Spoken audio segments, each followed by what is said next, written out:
Merci de nous joindre à nous alors que nous cherchons à savoir plus sur la prévention de la démence. Dans ce deuxième épisode, le Dr Hakim discute de l'importance de développer sa réserve cognitive et de la façon d'y parvenir. Chers amis, nous sommes prêts à discuter des facteurs de protection de notre cerveau contre la démence, contre la perte de mémoire.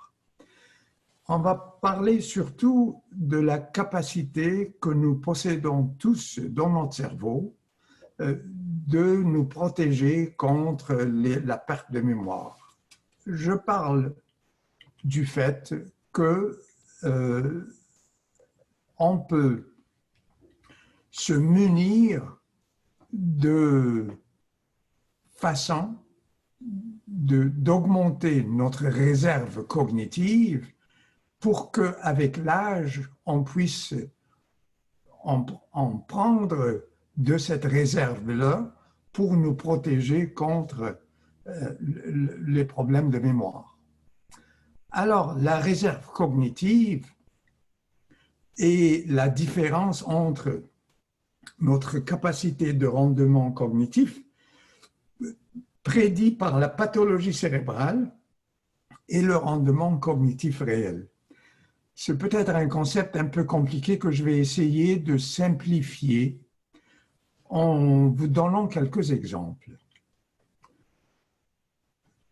Voici une étude qui a été faite il y a déjà plus de 20 ans, où ces religieuses avaient accepté d'être examinées durant leur vie pour voir s'il y avait des problèmes cognitifs minimaux ou majeurs, et qui ont accepté aussi que leur cerveau soit étudié après leur décès. Or, de ces 102 religieuses, il y en avait 61 qui répondaient qu'on jetait un coup d'œil à leur cerveau et qu'on voyait les tâches dont le docteur Alzheimer avait décrit, voulant dire oui, ce cerveau a souffert de la maladie d'Alzheimer. Il y en avait 61 d'entre elles. On aurait donc prédit qu'il y aurait eu de ces 61 personnes, toutes on aurait eu un problème de mémoire cognitif, pour se rendre compte que seulement 35 d'entre elles répondaient aux critères cliniques de démence. Cela veut dire qu'on peut fonctionner mieux que ce que le cerveau, sous le microscope, aurait prédit. Cela veut dire qu'on peut se protéger de problèmes cognitifs en faisant quoi? En augmentant notre réserve cognitive et en se protégeant de problèmes qui amènent des affectations vasculaires dans le cerveau.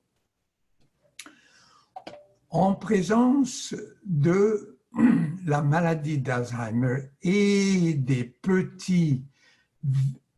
petites occlusions des vaisseaux sanguins, la possibilité de démence augmentée à 93%. Cela veut dire que s'il y a un problème vasculaire qui amène une diminution de la perfusion sanguine, si on a souffert d'un accident vasculaire cérébral, petit ou large, les chances de souffrir de problèmes cognitifs augmentaient d'une manière substantielle. Alors, voyons un autre exemple. On a parlé de ces religieuses qui avaient été capables de se protéger contre la maladie d'Alzheimer en gardant une activité cérébrale importante. Voici un autre exemple. À Londres, en Angleterre, pour devenir chauffeur de taxi, pour avoir la permission de conduire un taxi, il faut apprendre toutes les rues, toutes les avenues, toutes les petites ruelles de nom par cœur. Et ça prend ça m'a surpris. Ça prend une étude de 4 années de suite avec plusieurs examens. Et si vous réussissez vos examens à la fin de ces 4 années, eh bien, on vous donne la permission d'obtenir un permis de conduire d'un taxi. Alors, ce qu'ils ont fait dans cette étude, c'est qu'ils ont dit, bon, il doit y avoir quand même des gens qui ne réussissent pas, qui ne passent pas cet examen. Et en fait, oui, il y avait un groupe qui avait réussi, donc qui avait appris tout ça, et un autre groupe qui n'avait pas réussi à apprendre toutes ces ruelles et les rues de la ville de Londres, qui est très compliqué. Alors, ils ont dit, bon, alors, ce qu'on va faire, c'est de comparer le cerveau de ces personnes qui ont réussi au cerveau avec une imagerie cérébrale, évidemment. Le cerveau de ces personnes qui ont réussi contre le cerveau des personnes qui n'ont pas réussi leur examen. Alors, il s'avère que quand on a fait ces études et qu'on a appris les ruelles par cœur et qu'on a réussi son examen, il y a eu des changements dans le cerveau chez cet adulte qui a amené des changements de protection contre les problèmes de mémoire. Donc, si vous poussez votre cerveau à apprendre beaucoup, le cerveau grandit et les parties du cerveau qui servent notre mémoire, en fait, prennent de l'allure, augmentent en volume.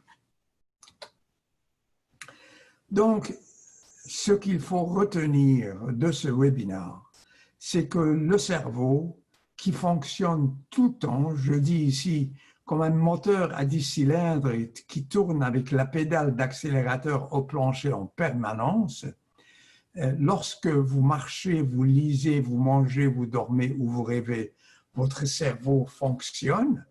Par conséquent, il a besoin d'un approvisionnement en sang suffisant pour soutenir toute cette activité. S'il ne reçoit pas suffisamment de sang, il réduira sa charge. Si le cerveau ne reçoit pas suffisamment de sang, il cherche à diminuer les besoins d'énergie et il fait cela en éteignant des parties du cerveau qui servent la mémoire. Il réduit sa charge de travail en arrêtant certaines activités. Et les protéines, comme je vous l'ai déjà dit, qui forment ces plaques et ces enchevêtrements, donc les taches que le docteur Alzheimer avait décrites, sont comme l'huile sale qui s'accumule dans le moteur d'une voiture qui tourne constamment à plein régime. Le sang qui circule rapidement dans un cerveau normal élimine ces protéines qui s'accumulent, élimine ces taches qui sont au cerveau, et elles s'accumulent seulement quand la circulation sanguine diminue. Donc, ces taches ne sont pas le problème qui amène la démence, ces taches sont une conséquence du problème qui amène la démence, qui est la diminution de la perfusion sanguine. Donc, il faut à tout prix protéger le flux de sang qui rentre dans le cerveau, qui lui amène énergie et qui lui permet de se nettoyer. Et cela arrive, peu importe ce que vous êtes en train de faire. Alors, on va parler de la prévention et le traitement des accidents vasculaires cérébraux dans le prochain webinaire, parce que c'est un facteur de risque très important pour la démence. Je vous en remercie. J'aimerais donc remercier le Dr. Hakim pour le webinaire à la fois intéressant et instructif. L'Institut de recherche sur le cerveau de l'Université d'Ottawa est affilié par l'Université d'Ottawa et ses facultés associées. Il compte plus de 250 chercheurs, dont plusieurs sont issus de nos partenaires, notamment le CHIO, l'Hôpital Bruyère, l'Hôpital Montfort, l'UPTA d'Ottawa et l'Institut royal de recherche en santé mentale. Enfin, j'aimerais remercier les membres du personnel administratif pour tout le travail et tous les efforts pour la production de cette série. Un gros merci donc à Victoria Rache, Candice Fortier et Sarah Shaw. Enfin, si vous avez des questions ou des commentaires à partager ou si vous souhaitez de nous suivre, consultez notre site web au uottawa.ca/fr/brain ou suivez-nous sur Facebook ou Twitter. Plusieurs d'entre vous sont avec nous aujourd'hui parce que vous avez été touchés d'une manière ou d'une autre par la démence. Peut-être un membre de votre famille ou un ami vit avec les effets dévastateurs de la démence, pour lesquels il n'existe aucun remède. Si vous souhaitez faire une différence et avoir un impact direct sur la recherche novatrice que nous menons à l'Institut de recherche sur le cerveau de l'Université d'Ottawa, vous pouvez soutenir notre recherche sur la mémoire et la cognition dès aujourd'hui en vous rendant à alumni.uottawa.ca/brain health. Nous vous remercions de votre participation et espérons que vous participerez également à nos prochains webinaires. Merci.